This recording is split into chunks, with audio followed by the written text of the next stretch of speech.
August 13ನೇ ತಾರೀಕಿನಂದು ಇಡೀ ಕರ್ನಾಟಕ ಬಂದ್ ಆಗುವ ಸಾಧ್ಯತೆ ಇದು. ಅಧಿಕೃತವಾಗಿ ಇನ್ನು ಕೆಲವೇ ಕ್ಷಣಗಳಲ್ಲಿ ಘೋಷಣೆಯನ್ನು ಮಾಡಲಿದ್ದಾರೆ ವಾಟಾಳ್ ನಾಗರಾಜ್ ನೇತೃತ್ವದ ತಂಡದಿಂದ ಈಗಾಗಲೇ ಒಂದು ಸಭೆಯನ್ನ ಕರೆಯಲಾಗಿತ್ತು. ಅದೇ ಸಭೆಯಲ್ಲಿ ಕನ್ನಡ ಪರ ಹೋರಾಟಗಾರರು ಕೂಡ ಮಾತುಕತೆಯನ್ನು ನಡೆಸಿದ್ದಾರೆ. ಸಭೆ ಕೂಡ ಮುಕ್ತಾಯವಾಗಿದೆ. ಕೆಲವೇ ಕ್ಷಣಗಳಷ್ಟೇ ಅಧಿಕೃತವಾಗಿ ಆಗಸ್ಟ್ 13ನೇ ತಾರೀಕಿನಂದು ಇಡೀ ಕರ್ನಾಟಕ ಬಂದ್ ಆಗಿರುತ್ತೆ ಅನ್ನೋದ್ರ ಬಗ್ಗೆ ಘೋಷಣೆ ಮಾಡಲಿದ್ದಾರೆ. ಸುದ್ದಿಗೋಷ್ಠಿಯಲ್ಲಿ ಬಂದ್ ದಿನಾಂಕವನ್ನ ಘೋಷಣೆ ಮಾಡುತ್ತಿದ್ದು ಆಗಸ್ಟ್ 13ರಂದು ಯಾವುದೇ ಪರೀಕ್ಷೆಗಳಿಲ್ಲ. 13ನೇ ತಾರೀಕಿನಂದು ಬಂದ್ ನಿಗದಿ ಮಾಡಿರುವಂತಹ ಕನ್ನಡ ಒಕ್ಕೂಟ ಅಂದ್ರೆ ಯಾವುದೇ ವಿದ್ಯಾರ್ಥಿಗಳಿಗಾಗಲಿ ಯಾರಿಗೂ ತೊಂದರೆಗಳಾಗಬಾರದು ಅನ್ನೋ ನಿಟ್ಟಿನಲ್ಲಿ ಇಂದಿನಿಂದ ಬಂದ್ ಸಿದ್ಧತೆಗೆ 12 ದಿನಗಳ ಸಿಗಲಿದೆ. ವಾಟಾಳ್ ನಾಗರಾಜಿಂದ ಅಧಿಕೃತವಾಗಿ ಘೋಷಣೆ ಮಾತ್ರ ಬಾಕಿ ಇದೆ. ಯಾಕಂದ್ರೆ ವಿದ್ಯಾರ್ಥಿಗಳಿಗೆ ಯಾವುದೇ ರೀತಿ ಸಮಸ್ಯೆಗಳಾಗಬಾರದು ಅನ್ನುವಂಥ ನಿಟ್ಟಿನಲ್ಲಿ ಅವತ್ತೇನಾದರೂ ಎಕ್ಸಾಮ್ಸ್ ಇದೆಯಾ, ಪರೀಕ್ಷೆಗಳಿದ್ರೆ ವಿದ್ಯಾರ್ಥಿಗಳಿಗೆ ಯಾವ ರೀತಿ ತೊಂದರೆ ಆಗುತ್ತೆ, ಇದೆಲ್ಲವನ್ನ ಮನಗಂಡು ಎಲ್ಲದರ ಬಗ್ಗೆ ಸಂಪೂರ್ಣವಾಗಿ ಚರ್ಚೆಯನ್ನು ಮಾಡಿ ಈಗ ಅಧಿಕೃತವಾಗಿ ಘೋಷಣೆಯನ್ನು ಮಾಡ್ತಿದ್ದಾರೆ.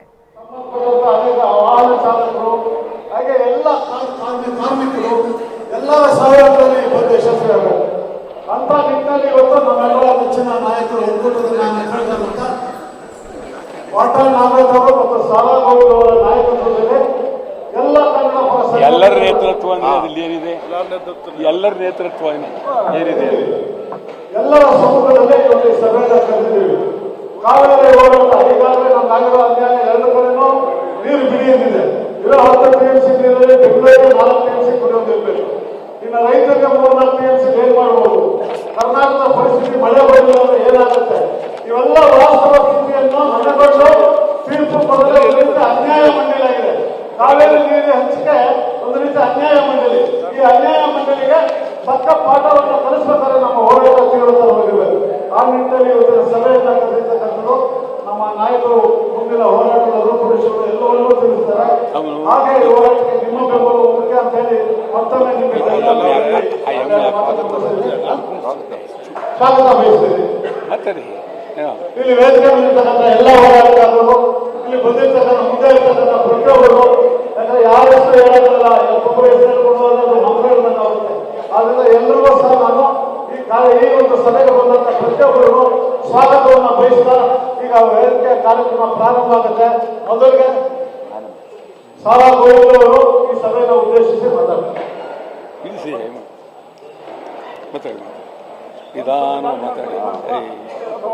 ಒಕ್ಕೂಟದ ದಯವಿಟ್ಟು ನೀವೇನು ಮಾತಾಡಿದ್ರು ತಲೆಕೆಡಿಸ್ಕೋಬೇಕು. ಒಕ್ಕೂಟದ ಮುಖಂಡರಾದಂಥ ವಾಟಾಳ್ ನಾಗರಾಜ್ರವರೇ, ಒಕ್ಕೂಟದ ಎಲ್ಲ ನನ್ನ ಆತ್ಮೀಯ ಕನ್ನಡ ಪರ ಹೋರಾಟಗಾರರೇ, ಬಹಳ ಸ್ವಲ್ಪ ಸಮಯದಲ್ಲೇ ಇಷ್ಟೊಂದು ಜನ ಇವತ್ತು ನಮಗೆ ಕೈ ಜೋಡಿಸಿರೋದು ನಿಜಕ್ಕೂ ನಮಗೊಂದು ರೀತಿ ಖುಷಿಯಾಗಿದೆ. ಇವತ್ತಿನ ವಿಷಯ ಇಷ್ಟೇ, ಪದೇ ಪದೇ ಕಾವೇರಿ ವಿಚಾರದಲ್ಲಿ ಅನ್ಯಾಯ ಕರ್ನಾಟಕಕ್ಕೆ ಆಗ್ತಾನೆ ಇದೆ.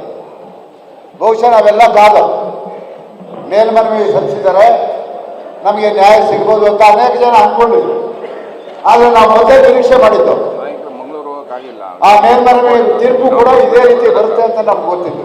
ಯಾಕೆ ಅಂತ ಹೇಳಿದ್ರೆ ಇದನ್ನ ಸುಮಾರು 15-20 ವರ್ಷಗಳಿಂದ ನೋಡ್ಕೊಂಡೇ ಬಂದಿದ್ದೀವಿ.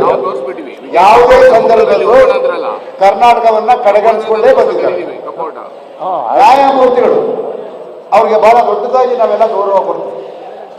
ನ್ಯಾಯಮೂರ್ತಿಗಳು ಏನ್ ಮಾಡಬೇಕು? ಯಾವುದೋ ಒಂದು ಕೊಲೆ ಅಥವಾ ಮತ್ತೊಂದಾದ್ರೆ ನಮ್ಮ ಪೊಲೀಸ್ ಇಲಾಖೆ ಎಷ್ಟು ಮಟ್ಟಿಗೆ ತನಿಖೆ ಮಾಡ್ತಾರೆ.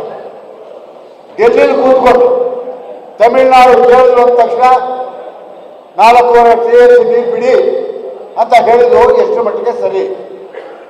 ವಾಸ್ತುಸ್ಥಿತಿಯನ್ನ ಅಲ್ಲಿ ಏನಿದೆ ಪರಿಸ್ಥಿತಿ ಅದನ್ನ ತಿಳ್ಕೊಳ್ಳೋದಕ್ಕೆ ಒಂದು ತಂಡ ಕಳಿಸಿ ಪೂರ್ಣ ಪರಿಶೀಲನೆ ಮಾಡಿ ಎಲ್ಲಾ ದಾರಿಗಳನ್ನ ಪರಿಶೀಲನೆ ಮಾಡಿ ಒಂದು ತೀರ್ಮಾನ ಕೊಟ್ಟಿದ್ರೆ ನಾವು ಒಪ್ಕೊಳ್ತಿದ್ದು.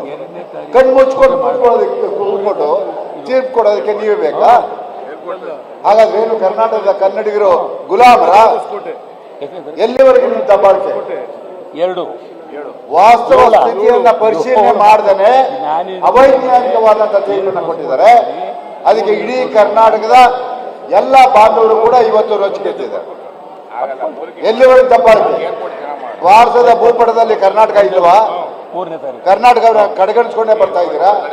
ಇದನ್ನ ಕೇಳೋರು ಕೇಳೋರು ಯಾರು ಇಲ್ವಾ? ಬಂದ್ಬಿಡಿ ಜನ. ಹಾಗಾಗಿ ನಾವು ಮುಂದಿನ ಹೋರಾಟ ನಮಗೆ ಗೊತ್ತು, ನಮಗೆ ನ್ಯಾಯ ಸಿಗಲ್ಲ ಅಂತ, ಅದಕ್ಕೆ ಒಂದು ತೀರ್ಮಾನಕ್ಕೆ ಬಂದಿದ್ದೀವಿ. ಕೊನೆಯದಾಗಿ ಮಾತನಾಡುವಾಗ ಯಾವತ್ತು ಏನು ಅನ್ನೋದನ್ನ ಸಂಪೂರ್ಣವಾದಂಥ ವಿವರಣೆಯನ್ನ ನನ್ನ ನಾಯಕರಾದಂಥ ವಾಟಾಳ್ ನಾಗರಾಜ್ ಅವರು ಕೊಡ್ತಾರೆ.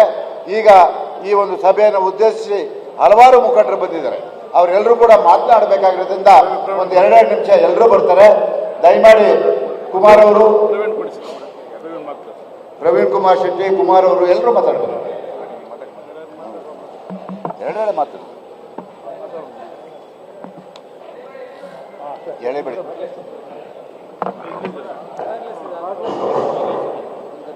ಎಲ್ಲ ಮಾಧ್ಯಮ ಮಿತ್ರರಿಗೆ ನಮಸ್ಕರಿಸುತ್ತಾ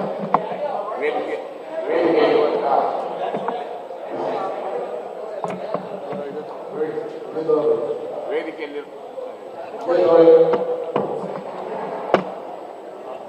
ಎಲ್ಲ ಕನ್ನಡ ಕೈಯಿಂದ ಅದು ಕೆಳಗಿಡಕ್ಕೆ ಹಿರಿಯ ಹೋರಾಟಗಾರರು ವಾಟಾಳ್ ನಾಗರಾಜ್ ಅವರು ಕರೆದಿರುವಂತ ಸಭೆಗೆ ನಾವೆಲ್ಲ ಕನ್ನಡದ ಮನಸ್ಸುಗಳು ಕೈ ಜೋಡಿಸಿದ್ದೀವಿ. ಇವತ್ತು ಕನ್ನಡದ ಮಕ್ಕಳಿಗೆ, ಕರ್ನಾಟಕಕ್ಕೆ ರಾಜ್ಯದಲ್ಲಿ ಕಾವೇರಿ ಕಿಚ್ಚು ಹೆಚ್ಚಾಗಿದ್ದು ಆಗಸ್ಟ್ 13ನೇ ತಾರೀಕಿನಂದು ಕರ್ನಾಟಕ ಬಂದ್ ಬಹುತೇಕ ಫಿಕ್ಸ್ ಅಂತ ಹೇಳಲಾಗ್ತಾ ಇದೆ. ಈಗಾಗಲೇ ವಾಟಾಳ್ ನಾಗರಾಜ್ ನೇತೃತ್ವದ ತಂಡದಿಂದ ಅಧಿಕೃತವಾಗಿ ಘೋಷಣೆ ಮಾಡೋದಕ್ಕೆ ಕೆಲವೇ ಕ್ಷಣಗಳಿಂದ ಈಗಾಗಲೇ ಸುದ್ದಿಗೋಷ್ಠಿ ನಡೀತಾ ಇದೆ. ಈಗ ಮಂಜುನಾಥ್ ಬೇಗ ಬೇಗ ಇವತ್ತಿನ ದಿನ ಬಹಳ ಮಹತ್ವದ ದಿನ. ಇವತ್ತು ಕನ್ನಡಿಗರ ನಾಡಿನಿಂದ ಕಾವೇರಿ ನದಿಯನ್ನ ನೀರನ್ನು ಉಳಿಸ್ಕೊಳ್ತಕ್ಕಂಥ ಮತ್ತೆ ನಮ್ಮ ಹಕ್ಕನ್ನು ಪಡ್ಕೊಳ್ತಕ್ಕಂತಹ ಒಂದು ಮಹತ್ತರವಾದಂತಹ ಸಭೆಯನ್ನ ಇವತ್ತು ಕನ್ನಡ